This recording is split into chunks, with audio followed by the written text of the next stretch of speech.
Aloha. Aloha, I just received your message on Facebook. You had tried to contact Dr. Horowitz in regards to the Steam Men Inn. Oh, yeah, that was a number of months ago. Oh, okay. Okay, I yeah. think it's already closed now anyway. What do you mean closed? I think the real estate listed says pending now. They can't sell that property. The property is in appeals, it's tied up. What they were trying to do was basically sell that to somebody else to get Paul Sulla's name off of it because he's in a lot of trouble. Yeah, I'm familiar with the situation. Yeah, how did you find out it was landlocked? I just looked on the TMK and saw that he still owned a separate lot below it. Yeah, we own a couple separate lots below it, but it's still in appeals. The case is not final yet, and we're hoping to get back the rest of the property because it was stolen via forgeries. Yeah, I'm aware of the situation. From talking with people, it seemed like the appeals were against Hester, and he had kind of anything that the appeals went through would just be a legal fee that Hester would have to pay. Hester is a straw man. Hester doesn't. I mean, he exists, but he's a drifter in Hilo. He's a homeless drifter. Paul Sulla is going to go to prison. I told him that one day, you're going to go to prison because he's running an illegal drug church. I get reports that women are being raped in that church. I get reports that 8-year-old keikis are being given the ayahuasca. You know, I've been there, and I can attest that it's none of those things, and it really helps a lot of people out. So. Okay, it doesn't help people that he's stealing people's houses. He stole our house. Yeah, I can understand if that was a situation why that would be frustrating. Then he went after the fact. He got Jason Hester, who was a drug runner from him, according to the National Security Administration I spoke to. Jason Hester, who has a record, is a drug runner for him. Jason seemed to act like even if they got a clean title and he lost those appeals, that he would just end up having to pay a bunch of money, and the property would be whatever. That was his take on it. Yeah, that's interesting because Jason Hester never gave one affidavit in the court, never had to come to court. I think he maybe came to court once or twice, never was allowed to talk. It was always Sulla. Yeah, he was hard to get in touch with him. Paul couldn't even really get me in touch with him. The only reason I got his number because a friend of mine said they knew him and somehow got me his number. Yeah, I think what he's going to do is if the feds come down on him is he's going to blame it on Hester. Yeah, maybe so. And probably Mark as well, Mark Shackman. Yeah, I don't know what Mark's part is. I met him too. He was supposedly caretaking it, and I don't know. He could, if he bought it from Paul, he could just play ignorant. And right. Like, well, he's been made aware of it as well. Yeah, I'm interested to know what will happen with the whole situation. It seems like Mark's already paid the LLC there some sum of money, and I think he was planning on paying it off the rest over 20 years or something like that. Sure. Good luck with that. Yeah. Yeah. Well, I mean, the thing is that I wouldn't have given Paul Sulla 1 cent. That man belongs in prison, and he shouldn't be a shaman preaching enlightenment because he's one of the darkest people that I've ever encountered in my life. And if you have any intuition, you can see it when you meet him. I know both of his sons and his other daughter who has Down syndrome. Yeah. And I've seen a lot of people who've actually really gotten great benefit from the work they're doing, and all throughout the country. Really. We have dozens of victims of his, and we have a pending grand jury investigation in the federal court right now against Paul Sulla and other people. So. Yeah, it's a huge organization all across the country. Yeah, his is illegal. The DEA told us that his organization is illegal. Well, it went through federal court, and they got the right to use it. I don't really think that's in question at all. No, he lied about that as well. The federal court, he lied about what the federal court said. The federal court basically said that he needed to be buying it from where it's grown in Peru, and basically he's growing it and he's manufacturing. He's the biggest manufacturer sending it out from Hawaii to the mainland. We have all the information. I'm an investigative journalist, by the way. It's definitely not accurate that the daime had right to make aqueous extractions, and there was nothing about it having to come from Peru. Yeah, you know what? There's a case, and I can send you the case. I'll post you the case on the Facebook link, and you can read it yourself. It did say that. Not only that, but he can't be laundering the drug money through the stolen real estate like he's doing. We have a whole chart of all of his LLCs that he created. We just had a doctor call us up a couple weeks ago telling us that he tried to steal her driveway because he has nowhere to park a car on a house he stole next door to her. Yeah, I don't know about that. Yeah, you probably don't know a lot about Mr. Sulla, but we do. Well, I can tell you, I know him personally, and I know his sons. I'm pretty good friends with one of his sons. And we know his son, Paul J. Sulla III, who he interchanges his name with. He seemed like a nice guy, but there's no other Paul. It's Jason and Jose. Jose's real name is Paul J. Sulla III. I investigated him. Yes, it's the same name. Paul Joseph. His middle name is Joseph, so he calls himself Jose. Okay. Yeah. So you don't know as much as I do. Trust me, I've been investigating him since 2009. Well, I mean, for instance, have you ever been up to the church and experienced it for yourself? After I met Paul Sulla, I would never want to do that. I'm sorry. He's a dark individual. I'm saying that's a strong opinion with no actual experience. You didn't even know his son's real name. I didn't know his given name was. Exactly. You don't know a lot about them. I've investigated skyofhawaii.com. I've done all of it. They also have a huge agenda to create a new religion through ayahuasca. Yeah, I don't know what'll happen with all that, but seems like he's got some sort of standing as a lawyer. Wouldn't it be surprising if he had some sort of CIA or Mason ties or something? He seems like he's pulling some kind of strings somehow. I don't know how he got the daime church legal to do what it's doing. Really, you got that right. What kind of work do you do? I actually have a PhD. I live close by here. We're just kind of living in community and farming. I'm married. I have kids soon. Okay, are you you're involved in the ayahuasca trade? I actually wrote up my PhD thesis was on it. I did analytical chemistry work. I see. Okay. And there's qualities of the church I really don't like. Also, like anything, there's pros and cons. Yeah, I definitely. I'm more unsure of his legal practices than his involvement with ayahuasca. Yeah, but you have to understand that a person who would do this is not ethical. That's what I'm just saying. I mean, I would imagine that somebody who is into ayahuasca would be more into enlightenment and would be into peace and love, but not into stealing houses. I mean, come on.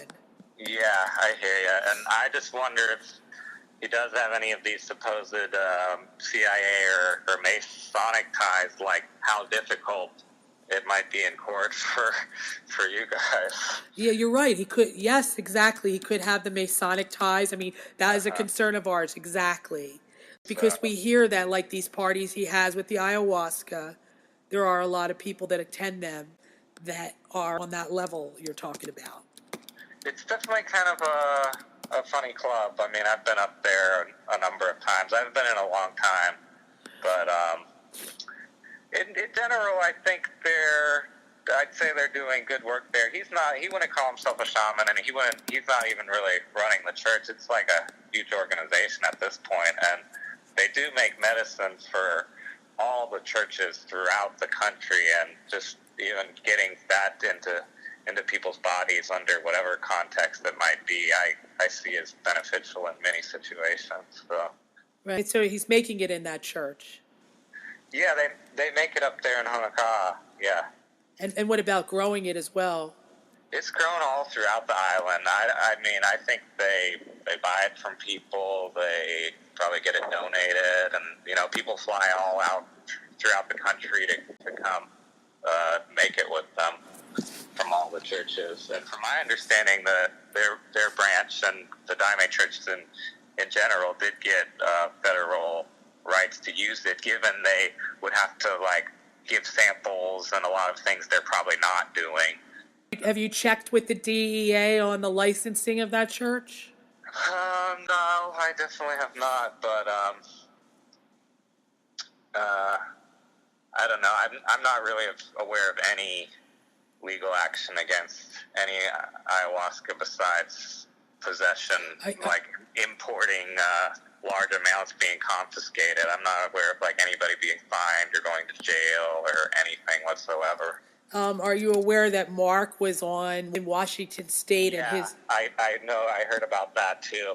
They wanted to start some legal ayahuasca church, and that got shut down. But he's not in jail. He didn't get fined. Like, they just kind of take the medicine and tell them to stop doing whatever they're doing. As far as my knowledge, that's the extent of any legal action against any ayahuasca in the United States. Right. Okay. It doesn't seem like a big deal to the government, which I'm happy about, really. I don't think it's the ayahuasca. I think it's more like if you're taking it and then you have stolen real estate and you're laundering the drug money through the stolen real estate. Yeah, I could see that definitely being a bit. And I think that it would be bad for the Santa Damaya Church to have somebody that claims to be part of their organization doing that. I can tell you, like, it's the cheapest ceremony you'll find anywhere. It's like $20 to go to church, and honestly, the price you pay to buy the materials around here barely covers that cost. I don't really know how they operate or what kind of, if it is any nonprofit at all, but every other ayahuasca experience I've had with anybody facilitating has requested much more funding than the Daime Church. So how do you think they're doing it? That's interesting. Yeah, I don't know. I think a lot of it is just probably donated, and it's a lot of energy. I mean, it's a lot of work. They're like pounding all the vine by hand. They're not like putting it through a wood chipper, and their fire up at the church is all still wood fire. They don't use propane. It's quite an operation. We had one person who went to his church who told us they were charging $700. It was like a sliding scale type of thing. That must have been for like a whole week retreat with people flying in from Brazil or something. I've never seen them ask that. They might ask for like $100 when they have a big group of Brazilians come and help out, and like people who wrote whole books of songs who are singing songs with them and stuff. But usually it's just like $20. Do you ever see them loading the trucks with the stuff? No. I just have seen the big pots being brewed there in the house they built to brew it. Never seen any. And they're shipping it to the mainland, right? Yeah, they ship it to all the churches in the mainland. How are they shipping it? Like through UPS or? I think they just cook it down, and I don't know how they ship it, but it's easy to ship. I don't think anybody's. How would you ship it? Just put it in a box and put some bubble wrap on it, and. What does it look like? A powder or something? No, it's liquid. It's like a brown liquid. Wow, that'd be hard to ship it. You would think it would leak or something. Yeah, I mean, I think most of the time you seal it in a canning jar and just bubble wrap it. Hawaii makes so much medicine for so many different people and sends it all over the place. Wow, and it's all done at that Honeka'a church, Solace Church. The Daime branch is, but there's lots of people making lots of medicine out here, really. It's kind of like easier than Peru or anywhere else. I think it's much easier to ship out of here than it is to receive from somewhere in South America also. I talked to a few people that were into it, and they were very upset about Sola's church. They didn't even know about what happened, the dark side I told you about, but they said they were very unhappy about his practices, so it's interesting. Yeah, it's the weird kind of, just the whole Daime thing being with kind of a Christian coercion kind of thing. It's like whenever any religious practice has some sort of medicine involved, at some point in history they like integrate with Christianity, and then everybody goes okay with it. But if you don't say Jesus or Mary or something, then The same with Native American church in peyote, you know, it's just like a weird thing. Yeah. Well, I read in the article with Mark Shackman that the natives weren't too happy about the fact that Mark was using their name when he was running that church. I haven't heard anything about that really, but I mean, they have all these famous Brazilians come to the church, like really well-known sons of the lineage that created it. Like who? Padrino Alfredo's son. I don't really know all their names. I'm not super into it, but I know they have plenty of Brazilians come who are in the lineage, who have, you know, history, and seem like they have all the support they could want from the Brazilian communities that started the traditions. Right. Yeah. Interesting. Well, I just think that if Sulla's doing something that's illegal, and if you find that to be true, if you believe in this medicine, then you should definitely try to help, you know, because it's not going to help the cause of ayahuasca if this guy is damaging. It doesn't make it look good, right? Yeah, I agree, and hear you there for sure. If you were ripped off, thank God you're talking to me, but let's say you didn't get in touch with me and you didn't have any information, you gave this guy your money, he doesn't have the right to, this guy doesn't have the right to sell this house, neither does Hester. And so they're asking people for money. When the court comes back and says they have no right, then what happens to you? Yeah, I'm hopeful, you know, Mark doesn't end up getting the last tail end of this somehow. I hope if there is some wrongdoing, it for some reason doesn't all get passed down to Mark. Well, it will. It will get passed down to Hester or Mark before it gets passed down to Sulla. Yeah, it's unfortunate too because I am, you know, decent friends with his youngest son, not Paul, but Jason Sulla, and you know, I even see his other daughter up there who has Down syndrome, like goes to the church up there with them, and